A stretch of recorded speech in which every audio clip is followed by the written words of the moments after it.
আমি বলবো বেশি বাড়াবাড়ি করলে পরে গণবিস্ফোরণ, বেশি বাড়াবাড়ি করলে গণবিস্ফোরণ। আমার তো আপনি আইয়েন না কেন, আমি তো মানুষকে কতটা বিরক্ত করা যায়। একটা মানুষের কাছে সারাদিন গেলে, মানুষের এত প্রার্থী গেলে, মানুষের একটা কাজ কামও তো আছে, কাজ কামও আছে না?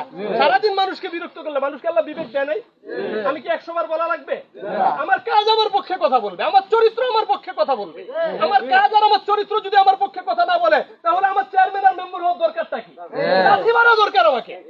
5 বছর ক্ষমতায় থেকে, 7 বছর ক্ষমতায় থেকে, এত বছর ইয়া করে যদি জনগণের কাছে আজকে হাত পাও আমাকে ধরতে হয়, তাহলে কি দরকার আমার এখানে আসা? বলেন।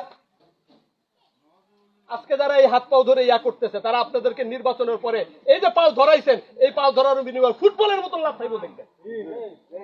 বাস, কথা আমি বেশি বলতে চাই না, যতটুকু বলছি এতটুকুই, আপনারা বিবেচনা করবেন। আমি লাস্ট একটা কথা বলি, দোয়া একটা, আল্লাহ আগামী নির্বাচনে যেই প্রার্থীর মাধ্যমে চরকাদিরার জনগণের কল্যাণ হবে, জনগণের উন্নয়ন হবে, জনগণের জানমালের নিরাপত্তা এবং হেফাজত হবে, আল্লাহ যেন তাকে সরকারিরা চেয়ারম্যান বানায়। কোনো অসুবিধা আছে না? সব প্রার্থীরা এই দোয়া করতে পারবো তো? দোয়া করেন আল্লাহ যদি আপনাদের প্রার্থীর মধ্যে এই গুণ দিয়ে দেখ, আমি দোয়া করি আপনারা যদি এই গুণের সাথে চরকাদিরাকে পরিচালিত করতে পারেন, আমি আপনাদেরকে দোয়া সমর্থন যা আছে সবকিছু দিব। আমার বোঝা যদি আপনি নিয়ে যান, আমি তো খুশি হব। আজকে আমি যেতে পারতেছি না কেন? এখান থেকে কার কাছে রেখে যাবো এই জনগণকে? কার কাছে দিয়ে যাব? একটা মানুষ দেখান না, আমানত দিলে আমানতের খেয়ালত করবেন, একটা মানুষ দেখান। জনগণের উপর নির্যাতন করবেন, একটা মানুষ দেখান। একজন প্রার্থী এনে দেন, তার কাছে দিয়ে সবকিছু দিয়ে চলে যাব। আমাদের যে মাদ্রাসা মসজিদ আলহামদুলিল্লাহ অনেক শান্তিতে থাকি, এখানে অনেক আরামে থাকি, কিন্তু এই জনগণকে কার কাছে রেখে যাব? জায়গা আছে? আমি জায়গা দেখি না, এই জন্য আমি আসছি। যদি আপনারা জায়গা দেখেন, আপনারা ভোট দেন, আপনারা বানান, আমার কোনো আপত্তি নেই। আমি আলহামদুলিল্লাহ বলে বাড়িতে চলে যাব। আল্লাহ রাব্বুল আলামিন চরকাদিরার জন্য আগামী নির্বাচনে যোগ্য এবং দক্ষ অভিভাবক নির্বাচিত করুন। ওয়া আখিরু দাওয়ানা আলহামদুলিল্লাহি রাব্বিল আলামিন। ভোট দেওয়ার কথা হইছে নি?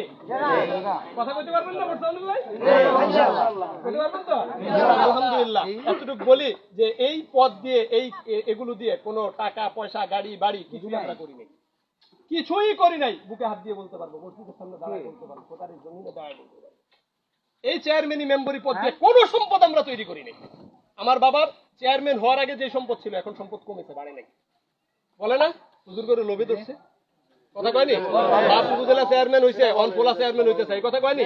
দোষ এখন আমগো এগুলো, আর দোষ খুঁজে পায় না। অন দোষ কি? লোভে ধরছে। কি ধরছে? আমি যখন ওই 5 নম্বর ওয়ার্ডে মেম্বরিতে দাঁড়াইছি, তখনও এই কথা ছিল, হুজুর করে লোভে ধরছে। বাপ চেয়ারম্যান, অনপোলা কি হইতে চায়? মেম্বর হইতে চায়। আমি যখন মেম্বরিতে দাঁড়াইছি, 5 নম্বর ওয়ার্ডের মানুষকে যা জিজ্ঞাসা করে আসেন, চেয়ারম্যানের ছেলেকে মেম্বার বানায় তারা ঠকে নাই। তাদের 2 বছর আমি এই পরিমাণ কাজ করে দিয়েছি, এর আগে বিগত 2 সেশন 3 সেশনও কোনো মেম্বার এতটুকু কাজ করতে পারেনি। 5 নম্বর ওয়ার্ডে দেখে আসেন। আপনারাও যদি উপজেলা চেয়ারম্যানের ছেলেকে চেয়ারম্যান বানান, ইনশাআল্লাহ চরকাদিরার জনগণ ঠেকবে না। পুরো কমলনগরের মধ্যে চরকাদিরা তো সবচেয়ে বেশি কাজ হবে ইনশাআল্লাহ। আর লোভের কথা বলেন, লুবি হইলে কি এরকম গাড়ি চালাইতাম নাকি? ভাঙ্গা গাড়ি চালাইতাম নাকি? কথা বলেন না। হ্যাঁ, লুবি হইলে কি? আমার বাবা 7 বছর চেয়ারম্যানই করছে। আমার নামে কোথাও, শুধু চরকাদিরাতে নয়, পুরো বাংলাদেশের কোথাও আমার নামে 1 ডিসিম জমি নেই। আমি 1 ডিসিম জমিনেরও মালিক না। বাবা যদি মারা যান, বাবা মারা যাওয়ার পরে ওয়ারিশ সূত্রে যদি কিছু পাই, তাহলে আমাদের আগে কি চেয়ারম্যানই করে নাই এই চরকাদিরায় মানুষ? শুধু কি তাদের না, তাদের পরিবারের নামও আজকে ফজমিয়ারাট বাজারে দোকান ভিটা আছে, জায়গা জমি আছে, প্রজেক্ট আছে। তারা কি তাদের এই পথকে লাগায় কি সম্পদ উপার্জন করে নাই? বলেন, আমাদের পরিবারের কোন লোকটা, কোন ব্যক্তিটা, কে এই পথকে লাগায় 1 ডিসিম জমির একটা দোকানের ভিটা কোথাও কিছু করছে? কেউ যদি প্রমাণ করতে পারে, আমরা ইনশাআল্লাহ নির্বাচন করব। লুবি কাকে বলেন? লুবি কাকে বলেন? লুবি হইলে তো আমরাও ট্রাক কিনতে পারতাম চেয়ারম্যানি কইরা, আমরাও তো গাড়ি লয়ে দৌড়াইতে পারতাম না? চেয়ারম্যানি কইরা ট্রাক কিনছে, মাইক্রো প্রাইভেট কার লয়ে ঘুরতে, এরকম কি প্রমাণ নাই সরকার? আমরাও কি পারতাম না? কথা বলেন, আছে কোনো প্রমাণ? একটা দোকানের ভিটা, 1 ডিসিম জমিন, একটা বাড়ি, একটা কিচ্ছু না। হুজুরের কয়, হুজুরের বাড়িতে এত বিল্ডিং উঠতে করতে, এই কথাটা কয়নি? হ্যাঁ, আপনি একটু খালি যারা ছিল তাদের থেকে জিজ্ঞাসা করেন, হুজুরের নিজের বিল্ডিং, হুজুরের ছেলের বিল্ডিং, হুজুর চেয়ারম্যান হওয়ার আগে কি চেয়ারম্যানই পয়সা দিয়ে বিল্ডিং করুন যায়নি?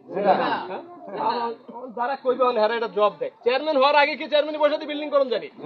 হুজুর চেয়ারম্যান হওয়ার পরে চেয়ারম্যানই পয়সা দিয়ে হুজুরের কোনো উন্নতি হয় নাই। হুজুর উপজেলা নির্বাচন করতে এবার জমি বিক্রি করতে হয়েছে।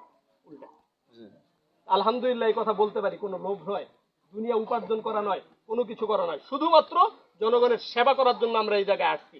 এবং এটা দৃঢ়ভাবে বিশ্বাস করি যে আল্লাহ যে সুযোগ দিয়েছেন এই সুযোগটাকে কাজে লাগিয়ে যতটুকু সম্ভব আমি জনগণের সেবা করতে চাই। এই যে আপনাদের এই পুকুর পাড়টা বাঁধছি, দেখেন কর্মসূচি রিয়া দিয়া রাস্তা বাঁধে, কি বাঁধে?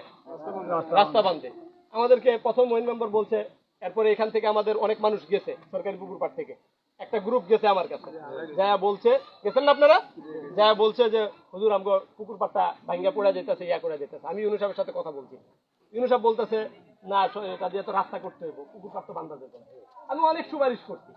এখন বরাদ্দ যখন আসবে তখন, এই বরাদ্দ কিছুদিন আগে গেছে, এখন বরাদ্দ আসতে আসতে তো পুকুরে পানি হয়ে যাবো।